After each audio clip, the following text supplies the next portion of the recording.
Hello guys, good to talk to you again.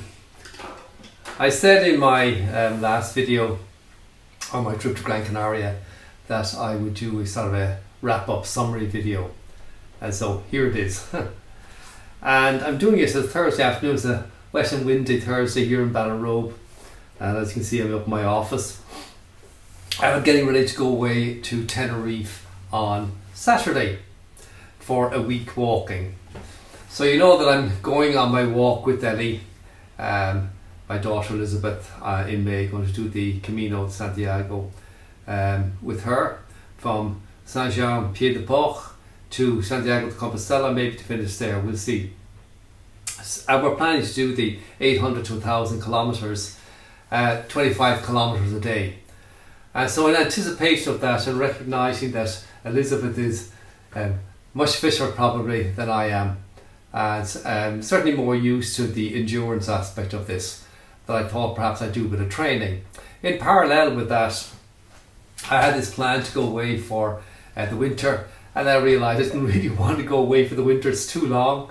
I like my home, and I like my friends and my family and my motorbike and so on and so forth. So I decided I would do a week a month. So the idea of the week a month is I would go away to somewhere warm and walk for a week every month, or run or whatever. And this would also be part of my training for the Camino. In parallel with that, since I came back from Gran Canaria, I've been doing every second day I've been trail running. So I go down to Clonbur Wood. I run from Clonbur to Cong and back, which is 15 kilometres, and I'm doing it at about a 7 minutes per kilometre pace in the forest, a broadleaf forest, on a dirt track, hardcore, the usual kind of thing you find in a forest in Ireland. And I'm really enjoying it. I'll get back to that later on. So in this video I wanted to perhaps share some thoughts with you, lessons learned, talk a little about the experience in Gran Canaria and some of the changes that I've made going forward for Tenerife, and things I've learned around the gear, technology and so on. So let's talk about the experience first. The first thing I want to say is that it was a wonderful experience. It was sort of addictive actually, and hard though this may be to believe. I think I sort of enjoyed it more than a motorcycle trip.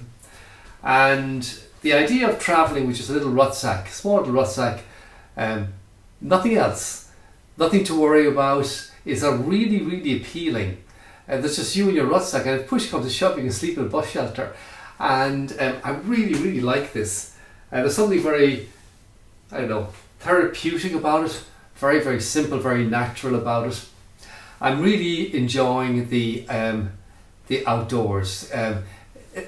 It's different walking where the climate's nice and the trails are dry, and the sun's shining and the food is different and so on and so forth. I'm really enjoying that aspect of it as well. So the experience in Gran Canaria was wonderful. I've always loved Spain. I love the Spanish people. I love Spain. I think they're a wonderful race. And every experience I've ever had in Spain has been good. And the Canaries were no different. So the walk in Gran Canaria was the exact same. I mentioned in the videos already about the people who drove me around to my hotel when I found out it was on the side of a mountain and a valley because I can't read a map.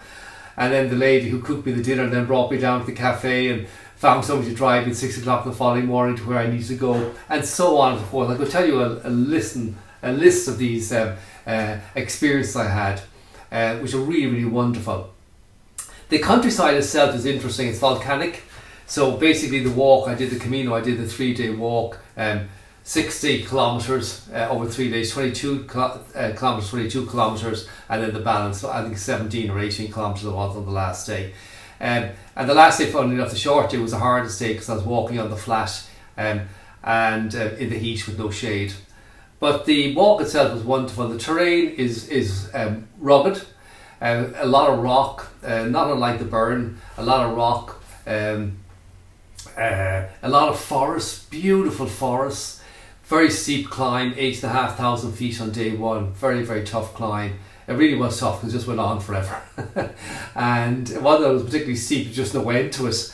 But very beautiful. When you're walking through the mountains, beautiful views over the valleys, walking down stone paths. It was just something like, you don't have anything like it here. It was really quite spectacular. I think it's just the sheer pitch, if you wish. Everything's up and everything's down. And when you're up, you're looking right down to a valley. And remember, we are actually going from sea level. The mountains coming up out of the sea, I mean, these are volcanoes that came up from underneath the ocean. So you really are climbing the full height. And it is very extreme. It's all very steep ups and downs. And I found that wonderful. I found the forest wonderful, and I found the rock formations wonderful. I found the climbing tough, to be honest, on the way up day one. The rest of it I found pretty straightforward. Some flat pieces. I said the last piece into Las Palomas was flat, unsheltered, and I ran out of water. And the last 5k were really not pleasant. But fortunately, it only turned out to be a 17k or 18k walk or something.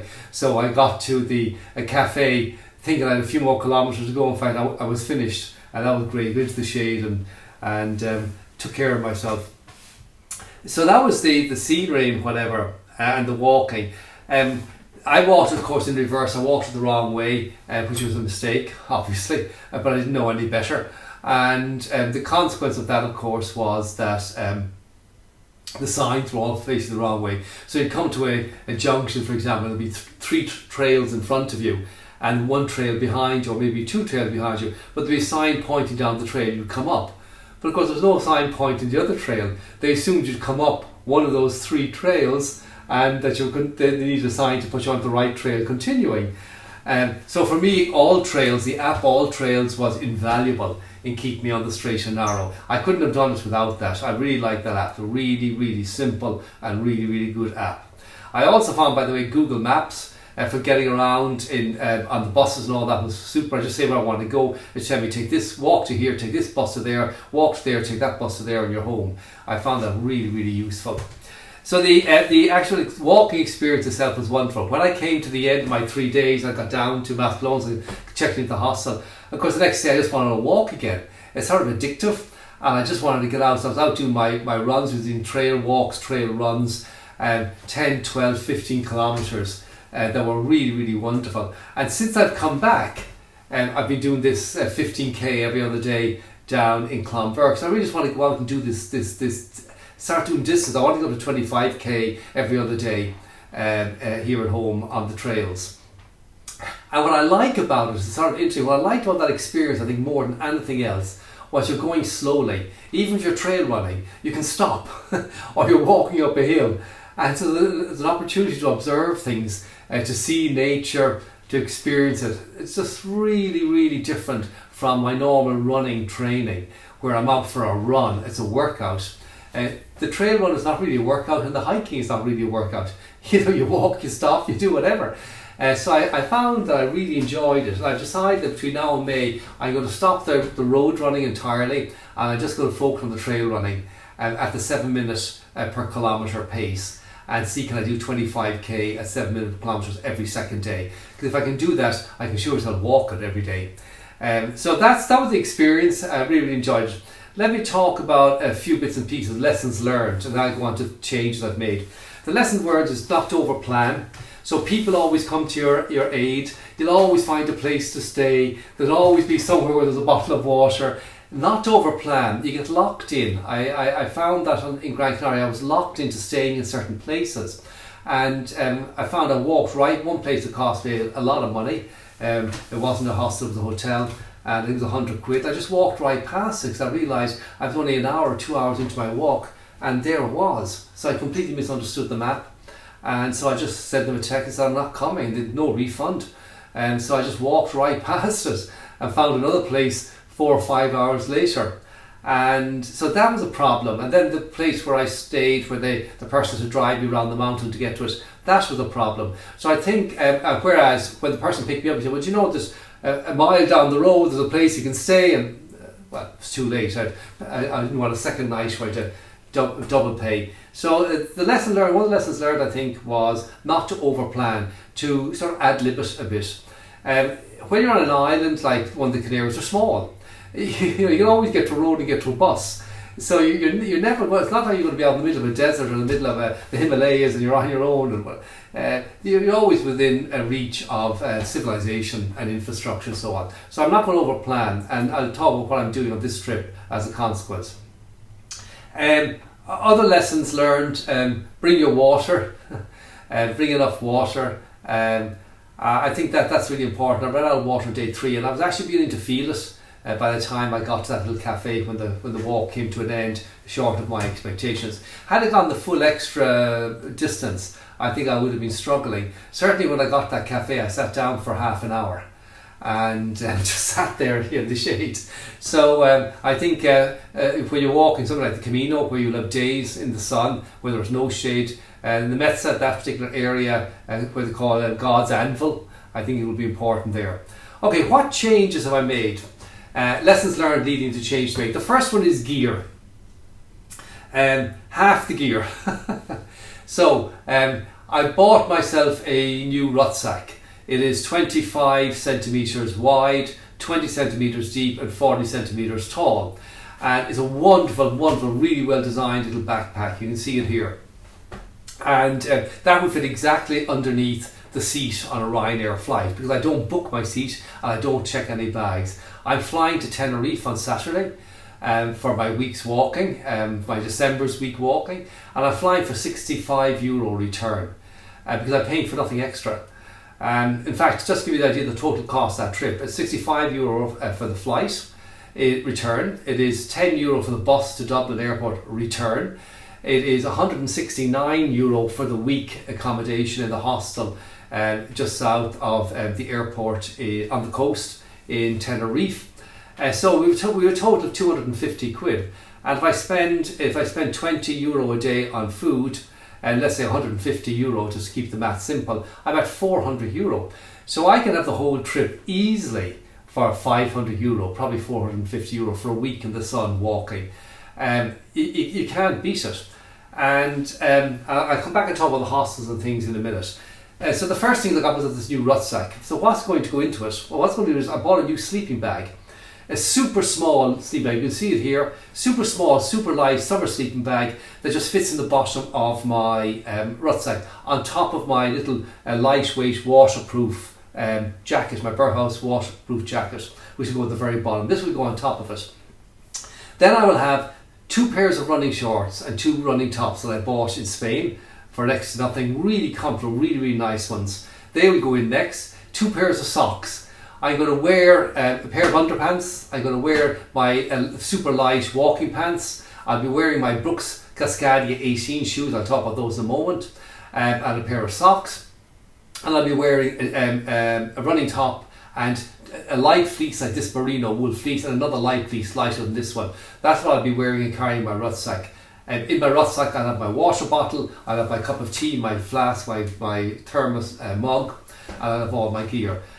So that's what's going to be travelling with me. I'll have my toilet bag, and I will have my cap, my sunglasses, and my technology. So that brings me to the bits and pieces. So I talked about the water bottle. I got myself a new metal water bottle. I got myself a headlamp. The headlamp I got because Ellie did a video on it actually, which is really funny, and I bought a headlamp. You can see it here. And when I was walking Gran Canaria, one particular morning, I was out at 6:30, it was pitch dark, it was pouring rain, I was heading up a mountain in the dark, and I had no lamp, and it was quite dodgy, and I realised I needed a lamp. So I got one, and I've been trying it out on these runs. I'm doing these trail runs down in Clonbur early morning, 6:30 in the morning, and it works really, really well. So I've got my headlamp, and I reckon I'd get a whole week out of the lamp, like for an hour or 2 every morning with one charge, but I can charge on the go anyway. And because I have a battery pack in the rucksack, I have a battery pack built into it, the pack's into it, and I can just plug things into the side of it in a little port. So there, I have a headlamp. I got myself an eye mask, a new eye mask, nice, very, very comfortable eye mask for sleeping at night time. And in terms of technology, I got myself a new iPhone, the iPhone 16 Pro Max with 512 gigs of memory. So I could do a month or 2 months of videos every day and store them all on the phone, not have to have my little stick with my adapter trying to plug it in. Also, the camera is much better quality. The phone itself can do much more than my iPhone 11 can do, and I find the battery will last at the very least a couple of days, whereas my iPhone 11 would run out in less than a day. I also bought myself an iPad, a new iPad mini, and you can see it here, and I put my glass on a keyboard and a case. I put my glass on top to give you an idea of the size of it. It's tiny. But this means that I can work on the go. So when I was in Gran Canaria, I did a piece of business. I was sitting on the top of the mountain, the volcano, my phone rang, I took the call, and I sold 7 certification trainings in my business while I was sitting on the top of the mountain. And that was wonderful. But I couldn't actually set the people up. I had to wait till I came back. So, because I don't bring my big iPad Pro with me, it's just too big and too heavy. I don't bring my laptop, so it's all too big and too heavy for carrying around a little rucksack. So I wanted to see if I could get something small that I could actually work on. So I got the iPad mini with 512 gigs, and I got the keyboard, the case keyboard combo. And oh boy, does it work. So I can read my books on it, I can read my newspaper on it, I can do my emails on it, I can do my banking on it, I can set people up, I can do pretty much anything I need to do in work, I can do on the iPad mini. It's really quite remarkable. It's a wonderful piece of kit. So I've moved my big iPad Pros here on an arm here. I use it as a whiteboard when I'm working. I've moved up here and I'm going to use it now for work. I'm not using it at all downstairs. I'm actually using my iPad mini to read my paper, do all my stuff. All my consumption, if you wish, consuming entertainment or consuming reading or whatever. So I'm using it for that. I've got Plex on it now, so I can watch all the movies as well if I want to. Not that I do that, but just in case. So they're the 2 big pieces of technology that I got. I got myself iPods. I sort of resisted getting these for a long time, but I got them, and wow, I wish I got them a year or 2 or 3 ago. Are they the business? They really work. They're better than hearing aids. I've them set up like hearing aids. So I actually did the hearing test in my ears and set them up, and they are super duper. And I can do all sorts of things. I give commands to my phone or whatever for them, and I can control all sorts of things using them. Really pleased with that whole combination of the iPad mini, the iPhone, and the iPods, and then the battery pack. So I'm all sort of set in terms of technology, making my technology work. So that's really sort of it. I have a couple of other bits and pieces and things that I got. Like I got myself a little selfie stick, so I can actually use it as a tripod, or I can actually do a walk in the woods. I'm walking along, be talking about what's going on, whatever. I always wanted to be able to do that. Maybe now I'll actually do it. I got an Insta360 gimbal, but far too complicated, far too heavy, just far too sophisticated for me. And what I need is a simple piece of technology that works. That's why I don't want to have the camera. That's why I just want to use the iPhone and just have it really simple, so that I'll do it. Otherwise I won't do it. So that's it on the technology. Let me talk about the trip itself to Tenerife that I'm doing, going on Saturday. So I told you about my flight down, whatever. I've booked a hostel south of the airport, right on the coast, just 1 block off the beach, and I've booked it for the week. And I'll tell you why I booked that hostel, and I'll tell you why a hostel in general. So I booked that hostel because you can bus around. I learned this in Gran Canaria. You don't need to keep walking, staying in different places. I can stay in that hostel for the week, bus up to walk, do the walk, and bus it home. And then bus to the next walk or to the extension of that walk. And you can do this because it's super cheap buses and they're really good service. And you can find out, you can work out your route in advance, see where the bus is going to be, what time, and know what time you get your bus back. So I'm going to do that and try that out for the week. And also I think I'll try and do some coastal runs or whatever while I'm there, see how that works. The question then is, why a hostel? Why don't I stay in hotels, apart from the fact that I'm mean and I won't spend the money? The first thing actually is frugality. The reason I started camping on the motorbike was frugality. I just said, well, why would I stay in a hotel and have to lock my bike up outside and always be worrying about spending 100, 200 quid a night in a hotel, and when all I want is a bed, all I want is a night's sleep. And so I started camping, and then I realised something wonderful about the camping with the motorbike. My bike is parked right beside me, I'm in my tent, and I'm surrounded by people. And when they see you're on your own, and they know you're from Ireland, they always invite you. You chat to everybody. I've had dinner with people, I've had beers with people. Wonderful. Just made wonderful friends that way. And now hosteling is the exact same thing. I'm travelling on my own. Now I like the solitude, and I'm a bit of a loner, and I like doing my own thing. I like travelling on my own. But I don't like being lonely. So it's nice to be alone knowing there's somebody there. Being alone knowing there's nobody ever going to be there is not so funny. And so I find that when I camp or when I stay in hostel, there's always company. So I go off and do my solitude thing, walk in the mountains, or go for my long run or ride my motorbike for half a day. And then I get to lunchtime, I arrive when I'm going to arrive, I pitch my tent or I check into my hostel, I have my shower, I come down and have some food. I'm surrounded by people and we all start chatting, and they're always nice, interesting people. Either they're young, like really on the stage of my kids, and I get over that hump very simply by saying, hey, you look just like one of my daughters, what age are you? And they tell me, they say, you're halfway between my oldest and my youngest daughter. And so then I'm safe, the ice is broken, they know I'm like their dad, and I can chat away. Or there are people like me, in my age group or a bit younger, who are travelling and who are always interesting people, fascinating people, and they all have a story. It's wonderful.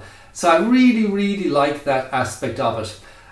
The idea of the dormitory, sleeping in a dormitory, people talk about that, certainly people my age, they look at me. Once you get over that hump, once you just get used to lying down on your bunk, pulling your little curtain, put on your eye mask, put in your earplugs, you're gone to sleep, that's it. And if you've been walking 20 or 25 kilometres a day, trust me, when you lie down you go to sleep. And of course I'm not drinking alcohol. And when you don't drink alcohol, I just find I sleep so much better. So I found like the last one I just laid down and passed out every night. It was absolutely wonderful. So that's why the hostels and whatever. So this trip to Tenerife, I'm going to try out my new technology. I'm going to enjoy my week in, I think it'll be around 20 degrees, it'll be perfect. Enjoy my week, try out my technology, try out all the new bits and pieces, see how it works. And then when I come back, have my Christmas at home, have my Christmas with my kids, and then plan my January trip.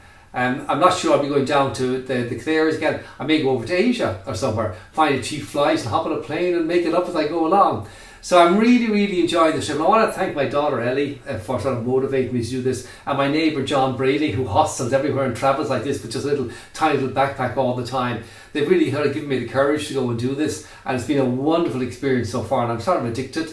And I'm looking forward to more and more of it. So that's my update, guys. I expect to see a few videos from me from Tenerife, and I'll do sort of a wrap up when I come back from Tenerife and let you know, did I get it right, did I get it wrong, or somewhere in between. Cheers, guys. Talk to you.